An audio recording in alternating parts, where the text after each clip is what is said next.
Hello friends, welcome to my channel. Friends, अगर आपके घर का फ्रिज कूलिंग नहीं कर रहा है तो आप कैसे उसे खुद ठीक कर सकते हैं। आइए शुरू करते हैं। सबसे पहले चेक करना है कि गलती से डिफ्रॉस्ट का बटन तो नहीं दबा रह गया है। अगर हाँ, तो आइस को मेल्ट होने दें। अगर आपका थर्मोस्टेट फुल पे है और सारी आइस पिघल चुकी है और तब भी आपका डिफ्रॉस्ट वाला बटन बाहर नहीं आया है, तो फिर डिफ्रॉस्ट वाले बटन को बाहर खींचना है। इससे थर्मोस्टेट ऑन हो जाएगा। अगर इससे काम ना बने तो किसी चीज से इसे बाहर खींचना है।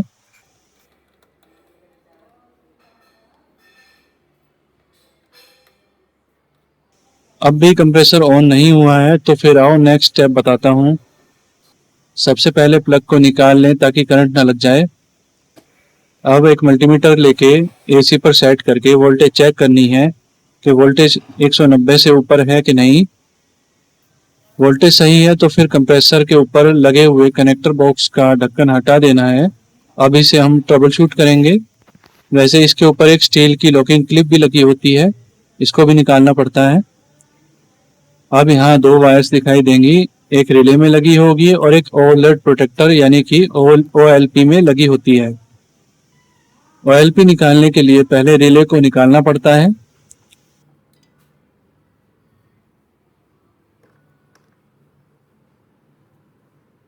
रिले में से वायर निकल गई है, ये आपके रिले है। अब OLP निकाल लेना है।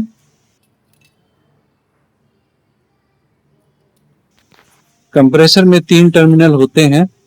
ऊपर वाली कॉमन होता है, नीचे के दोनों स्टार्टिंग कॉइल और रनिंग कॉइल होती है। कॉमन में ही OLP लगा होता है। इसका काम है कंप्रेसर पर ज़्यादा लोड पड़ते ही सप्लाई को बंद कर देना ताकि कंप्रेसर ना जल जाए।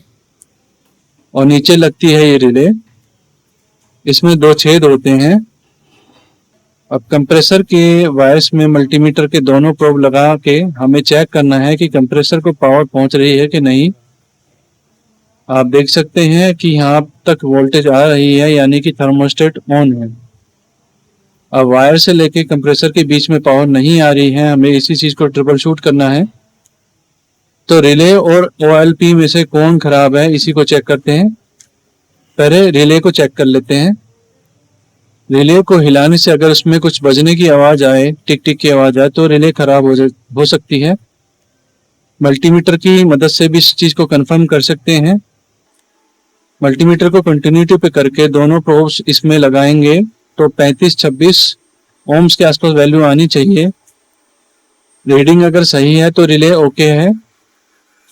अब OLP को चेक कर लेते हैं।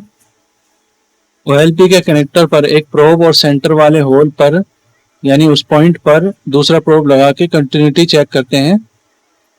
OLP अगर सही है तो बीप बजेगा, कंटिन्यूटी दिखाएगा, नहीं तो ओपन दिखाएगा। अगर उसमें कंटिन्यूटी आएगी तो सही है, अगर नहीं आ रही है तो ये खराब है। मेरे पास एक एक्स्ट्रा OLP और रिले दोनों ही रखे हुए हैं। सही वाले OLP में कंटिन्यूटी आएगी, रेजिस्टेंस 0 के आसपास रहेगा। अब सही OLP और रिले में कनेक्टर लगाने से पहले चेक कर लेना चाहिए कि थिम्बल जो है इसके कनेक्टर जो है लूज तो नहीं है। अगर वो लूज है तो उसे इस तरह से दबाकर टाइट कर लेना चाहिए। अब दोनों में कनेक्टर वायर लगा के सबसे पहले OLP लगेगी, उसके बाद रिले को लगाना है, उसके बाद कैप वगैरह लगा देनी है। अब फ्रिज को ऑन करने से पहले कंप्रेसर की अर्थिंग चेक करना जरूरी है, क्योंकि कई बार क्या होता है कंप्रेसर जब शॉर्ट होता है तो उसमें बॉडी में करंट आना शुरू हो जाता है, उसकी वजह से भी OLP खराब हो जाती है। अब आप देख पा रहे होंगे कि न्यूट्रल और फेस पिन पर कंटिन्यूटी आ रही है पर अर्थ के साथ कंटिन्यूटी नहीं है, यानी कि न्यूट्रल और फेस के अर्थ के साथ कनेक्शन नहीं है और ये फ्रिज ऑन करने के लिए सेफ है। आप देख पा रहे होंगे कि कूलिंग शुरू हो गई है और फ्रिज वापस ठीक हो गया है। ओवरलोड प्रोटेक्टर में क्या प्रॉब्लम थी और इसमें से भी बजने की आवाज आ रही थी, तो इसे खोल के देखेंगे कि ये कैसे काम करता है और इसमें क्या प्रॉब्लम थी। तो ये OLP कैसे काम करता है मैं दिखाता हूँ। इसको खोलना पड़ेगा, एक स्क्रू ड्राइवर से इससे खोलना पड़ेगा।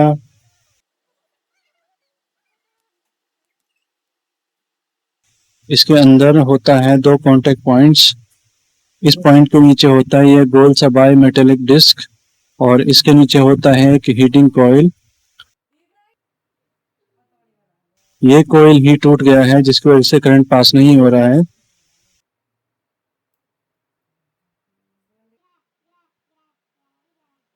यहाँ से करंट एंटर करता है और इस पॉइंट से हीटिंग कॉइल से होता हुआ दूसरे पॉइंट पर जाता है और यहाँ से होता हुआ इस स्ट्रिप पे आता है। ये पत्ती कुछ इस तरह से आउटपुट पॉइंट पर टच कर रही होती है और कंप्रेसर को पावर देती है। कंप्रेसर ओवरलोड होने की स्थिति में जो करंट ज़्यादा बहता है और हीटर ज़्यादा गर्म हो जाता है, जिससे बायोमेटेलिक डिस्क बेंड होके इस पत्ती को ऊपर उठा देती है, जिससे पत्ती डिस्कनेक्ट हो जाती है और करंट का फ्लो कंप्रेसर से रुक जाता है और कंप्रेसर बंद हो जाता है। जैसे जैसे ये ठंडी होती है कॉन्टेक्ट पॉइंट फिर से कनेक्ट हो जाते हैं और कंप्रेसर फिर से चालू हो जाता है। तो एक बहुत ही अच्छा सेफ्टी डिवाइस है। इसके बिना गलती से भी कंप्रेसर नहीं चलाना चाहिए, नहीं तो कंप्रेसर ओवरलोड की स्थिति में जल सकता है, खराब हो सकता है। तो फ्रेंड्स, मुझे उम्मीद है ये वीडियो आपको पसंद आई होगी और इस वीडियो से कुछ सीखने का मौका जरूर मिला होगा। तो फ्रेंड्स, इस वीडियो को देखने के लिए धन्यवाद।